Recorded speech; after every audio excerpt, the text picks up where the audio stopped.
안녕하세요. 하루 필수 말씀 충전 하필 큐티 조종환입니다. 오늘 함께 나눌 하나님 말씀은 사사기 2장 11절에서 23절까지 말씀입니다. 이스라엘 자손이 바알 신들을 섬겨서 주님 보시기에 악한 행동을 일삼았고 이집트 땅에서 그들을 이끌어내 주신 주 조상의 하나님을 저버리고 주위의 백성들이 섬기는 다른 신들을 따르며 경배하여서 주님을 진노하시게 했다라고 이야기를 시작을 합니다. 그들은 이렇게 주님을 저버리고 바알과 아스타롯을 섬기게 돼요. 이제 이 바알과 아스타롯의 신들을 섬기는 것 자체가 이 가나안 신앙에 완전히 동화되고 물들게 되었다라는 것을 보여주게 됩니다. 바알과 아스타롯은 이제 농경신이에요. 어떻게 보면 이스라엘 백성들은 지금 광야에서 살아가는 동안에 늘 언제나 하나님께서 제공해 주시는 만나와 메추라기 그리고 물을 먹고 살았는데 이제 정착해서 농사를 지어야 되니까 이 농사를 짓는데 더 유리한 신은 사막에서 움직일 때 도움이 되었던 하나님보다 이 바알과 아스타롯 이 농경신을 섬기는 것이 훨씬 더 유리하다라고 생각을 할 수 있어요. 그들이 참된 신이라고 생각을 하게 되는 거예요. 그러니까 이런 어떤 문화적인 배경을 생각해 본다면 이스라엘 백성들은 지금 최신의 신앙 기술을 배우고 접수하고 접목시킨 거예요. 이게 이제 하나님의 진노를 사게 된 겁니다. 이들은 참된 신이 아님에도 불구하고 어떤 새롭고 또 뭔가 유익을 주는 듯한 신기술이 등장했을 때 그것에 너무 손쉽게 빠져드는 이스라엘 백성들의 문제를 오늘 여기서 짚고 있는 것으로 보여요. 그러므로 주님께서 이스라엘 백성에게 크게 분노하셔서 그들을 약탈자의 손에 넘겨주십니다. 약탈자들이 그들을 약탈하기 시작했어요. 또 주님께서는 그들을 주의 원수들에게 팔아 넘기셨기 때문에 그들이 다시는 원수를 당해낼 수가 없게 됩니다. 이전에는 이제 정복 전쟁을 하면서 하나님께서 주시는 힘과 능력으로 말미암아 이 가나안 거민들을 몰아붙이고 쫓아낼 수 있었는데 하나님께서 그 일들을 하지 않겠다 선언하시니까 그들이 더 이상 쫓아낼 수 있는 힘이 생기지 않게 되는 거죠. 그들이 싸우러 나갈 때마다 주님께서 그들에게 말씀하시고 맹세하신 대로 주님께서 손으로 그들을 쳐서 재앙을 내리셨기 때문에 그들은 굉장히 괴로운 상태에 빠지게 됩니다. 그러나 이 이스라엘 백성들이 이렇게 괴로움에 빠져 있을 때 하나님은 그냥 내버려 두지 않으세요. 주님께서는 사사들을 일으키셔서 그들을 약탈자의 손에서 구하여 주십니다. 그러나 그들은 사사들의 말도 듣지 않고 오히려 음란하게 다른 신들을 섬기면서 경배하게 됩니다. 그들은 자기 조상이 주님의 명령에 순종하여서 걸어온 길에서 빠르게 떠나갔다라고 이야기를 합니다. 이 빠르게 떠나갔다라고 하는 말 자체가 굉장히 의미심장하죠. 그들은 긴 기간 동안에 하나님에 대한 신앙에서 빠져나간 게 아닙니다. 아주 빠르게 하나님의 그 신앙에서 떠나가 버리게 된 거예요. 우리가 금송아지를 섬기는 그 장면을 우리가 다시 한번 좀 생각을 해보면 출애굽기 본문 생각해보면 그때에도 빠르게 이 금송아지를 만드는 그런 장면으로 전환되는 것을 우리가 읽었잖아요. 마찬가지로 지금 이 우상 숭배가 굉장히 빠르고 급진적으로 지금 이루어진과 동시에 사사들이 있음에도 불구하고 하나님에 대한 신앙으로 돌이키지 않았다라고 하는 이 신앙의 무감각과 불신앙을 명확하고 적나라하게 지금 보여주고 있는 거예요. 주님께서 그들을 돌보시려고 사사를 세우실 때마다 그 사사와 함께 하셔서 그 사사가 살아있는 동안에는 그들의 원수들의 손에서 구하여 주십니다. 주님께서 원수들에게 억눌려 괴로움을 당하는 그들의 신음소리를 들으시고 그들을 불쌍히 여기셨기 때문입니다. 이제 조건이 달라지는 거예요. 이스라엘 백성들이 신음하고 아파하고 회개하고 뉘우쳐서 하나님이 오시는 게 아니라 그들이 너무나도 불쌍하게 신음하고 아파하니까 하나님께서 사사를 보내주시는 거예요. 여기에서 이제 어떤 하나님의 그런 마음들을 읽게 되는데 하나님께서 지금 참고 계시는 것, 인내하고 계시는 것을 우리가 읽게 됩니다. 우리가 인내하는 게 아니라 하나님이 인내하고 계시는 거예요.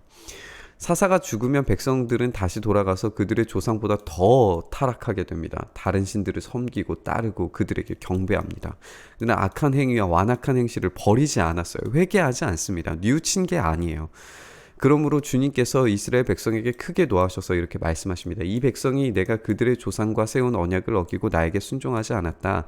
그러므로 나도 여호수아가 죽은 뒤에도 남아있는 민족들 가운데 어느 하나라도 더 이상 몰아내지 않겠다. 우리가 어제 천사를 통하여서 하나님께서 말씀하신 내용의 이제 반복인 거죠. 반복이라기보다는 이 내용을 이제 그 중간에서 이제 이야기한 것이었는데, 어쨌든 이제 이렇게 하나님께서 내쫓지 않겠다 라고 이야기하심으로써 이제 보여준 게 뭐냐 하면, 이렇게 해서 이스라엘 백성이 나주가 가르쳐준 길을 그들의 조상처럼 충실하게 걸어가는지 가지 않는지를 시험하시겠다라고 하는 거예요. 이방 민족들이 이스라엘을 괴롭게 하는 것은 테스트가 되었습니다. 그들이 이 테스트에서 성공했을 때에 이스라엘은 확장하고 하나님 나라가 임하게 되고 하나님의 그 안식과 그 위로와 능력이 넘쳐나는 위대한 나라로 발돋움할 수 있게 될 거예요. 그것을 우리가 이제 다윗과 솔로몬의 왕조에서 보게 되는 거잖아요.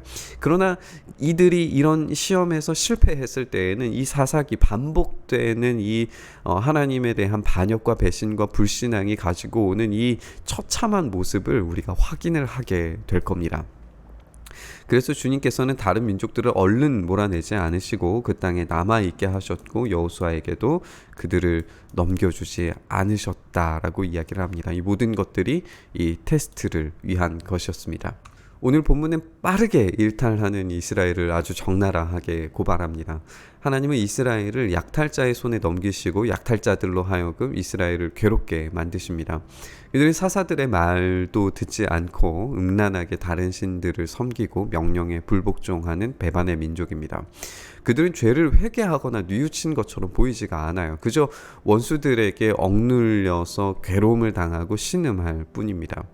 하나님께서 이런 이스라엘을 돌보실 이유가 전혀 없어 보여요. 그런데 하나님은 그들을 불쌍히 여기십니다. 하나님이 그들을 불쌍히 여기시는 것은 완전히 무조건적이에요. 하나님은 사사를 통해서 그들이 돌아오길 원하셨고 하나님과의 교제를 회복하길 원하십니다.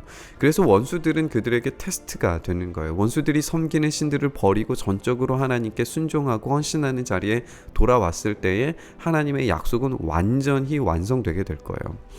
우리는 때로 죄를 참되게 회개하거나 뉘우치지 않을 때가 있습니다. 심지어 인식조차 못하고 넘어갈 때가 있죠.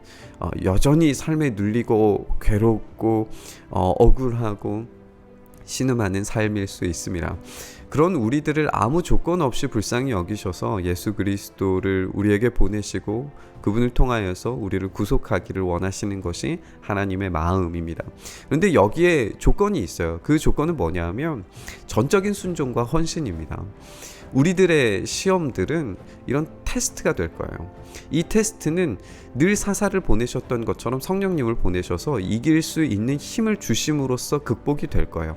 전적인 순종과 헌신을 하는 사람들은 그래서 하나님 나라가 우리의 삶 가운데 이루어지는 것을 경험하게 될 겁니다. 그러나 이 테스트에 실패하면 계속해서 하나님께서 힘 주시고 능력 주시겠지만 반복되는 우리의 넘어짐과 반복되는 우리의 실수와 죄로 계속 돌아가는 그런 삶을 살아갈 수밖에 없게 될 거예요. 오늘 우리의 시험의 자리에서 우리가 인내를 가지고 끝까지 전적인 순종과 헌신의 자리로 나아갈 수 있기를 간절히 소망합니다. 하나님은 우리의 아픔과 억눌림과 괴로움과 신음을 알고 계세요. 우리가 정결하게 순종한다면 다시 하나님은 우리에게 강력한 힘과 능력을 부어주셔서 일하실 거예요. 순종의 힘을 경험하는 우리가 다시 한번 우리의 삶 가운데 하나님이 역사하시는 그 놀라운 은혜를 경험하는 삶으로 그렇게 나아갈 수 있기를 소망합니다. 이스라엘 백성들을 우리가 반면교사 삼아서 전적인 헌신과 순종으로 우리의 테스트를 넘어가며 하나님께서 일하시고 역사하시는 하나님 나라 임재가 경험되어지는 우리의 삶 될 수 있기를 간절히 소망합니다. 주님, 우리가 그렇게 하나님의 임재를 경험하는 하나님께서 주시는 이 테스트를 온전히 수행하고 전적인 헌신과 순종으로 승리하는 우리의 삶 되게 하여 주시옵소서. 그래서 우리에게 부어주시는 성령님으로 말미암아 주님께서 주시는 이 테스트를 이김으로써 우리의 삶 가운데 하나님 나라가 놀랍게 확장되어지며 경험되어지는 우리의 삶 되게 하여 주시옵소서. 우리의 불신앙과 우리의 아픔과 슬픔을 주님 긍휼히 여기시고 다시금 주의 성령을 우리에게 부어주셔서 우리가 이길 수 있게 하시고 순종할 수 있게 하시고 능력 있게 하셔서 오늘 하나님만이 우리의 유일한 주님 되심을 고백하는 우리의 삶 되게 하여 주시옵소서. 그렇게 일하시기를 간절히 소망하며 우리 주님 예수 그리스도의 이름으로 기도드리옵나이다. 아멘.